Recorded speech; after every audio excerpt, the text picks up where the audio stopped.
Let the celebrations begin. With COVID's grip on the world loosening, it's time to ring in the new year the way it should be done, with fireworks in Australia and Bangkok, Thailand, temple bells in Japan. In New York City's Times Square, rain in the forecast did little to deter the revelers. Where are you guys from? I'm from Brazil.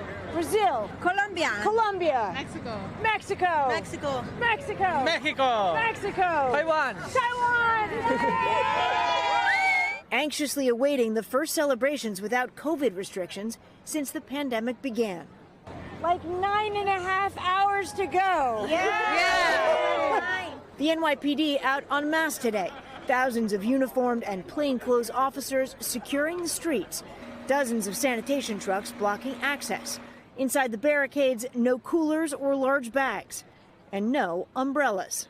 The weather's not that great, but the scenery is absolutely amazing. Festive hats will have to be enough to protect the crowd from the rain. While out on the West Coast, the weather is more than just a nuisance. 31 million people in California and Nevada are under flood alerts. It's just ugly. The second wettest day ever in San Francisco, triggering mudslides. An evacuation order issued in Santa Cruz County. Workers are clearing streets after strong winds brought trees down. But in Times Square, the wind should cooperate, even if the rain does not.